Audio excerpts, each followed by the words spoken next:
I'm gay. Welcome to Spider-Man on the PS4. Almost certainly the best superhero game ever made, and a true love letter to the classic released in 2004. The game in itself is as basic as they come. The player is put in the shoes of Peter Parker before being let loose on the beautiful Marvel recreation of New York. Like many open world games, the entire game can be judged on 3 main pillars.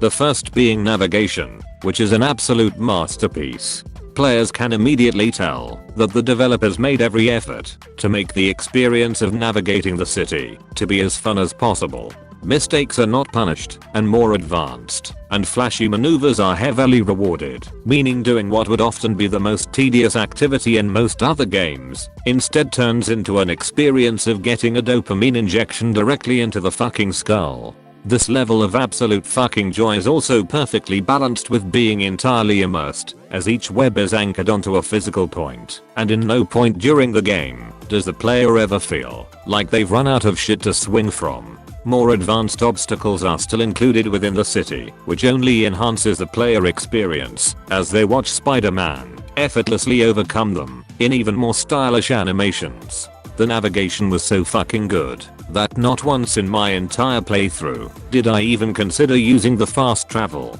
It simply cannot be faulted.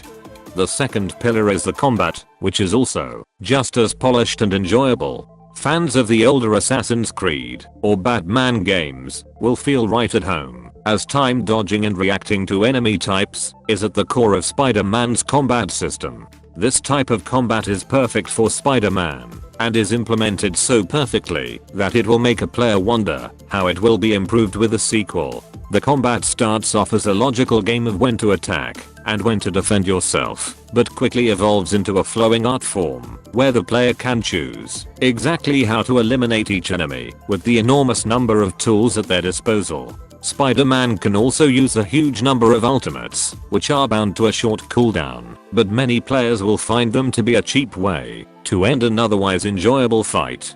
Stealth is also an option to take down enemies on occasion. However, it's clear that this is not the intended way to approach each situation. There's simply not anywhere near the amount of depth, and the reward is often not worth the time it takes to meticulously take down the weak grunts that you're likely to encounter. The car chases are likewise exciting and don't overstay their welcome, but are not particularly interesting after the first few times. The real underwhelming sections involve playing as Mary Jane, which is unsurprisingly very bland compared to a member of the Avengers. Other gameplay elements aren't always as interesting, but they do a good job to break up the regular loop. Ubisoft-like towers exist, however, it's nowhere near as annoying when considering the time it takes to activate them.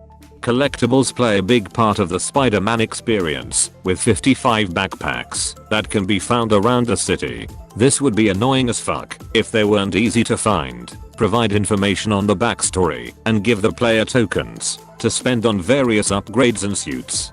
The game also allows players to assume the life of Peter Parker and everything he gets to do in his day-to-day life.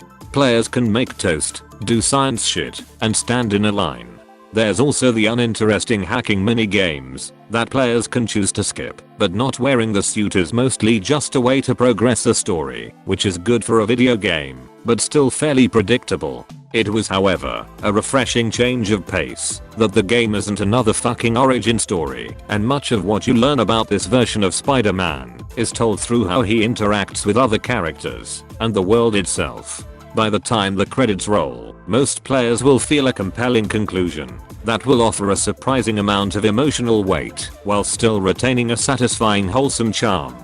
The third main pillar of what makes a compelling open world is the details that a game uses to add depth to the space it creates. In the case of Spider-Man, the developers have done an admirable job slowing down and walking onto the ground level. Players can see people going about their lives. Many of them will compliment and heckle you, depending on their stance on superheroes. Others will try to take pictures, and some will give you high fives. However, most of them get absolutely scared shitless when you do anything remotely threatening, and others just want to feel like they are part of something bigger than themselves. Spider-Man fans also have so much to love about this game, as there are an enormous amount of costumes that can be unlocked, and the one featured on the cover art even has an in-universe explanation on why it sports the bold white symbol. Fan service in general in this game is all round brilliant. Players can explore the city and find landmarks such as Grand Central Station, 177 Bleecker Street from Doctor Strange, and Alias Investigations from Jessica Jones. The attention to detail spreads through parts of the game that isn't even expected. Players are able to swim, but will likely get bored after a few seconds and never do it again. Spider-Man owns a social media account with millions of followers.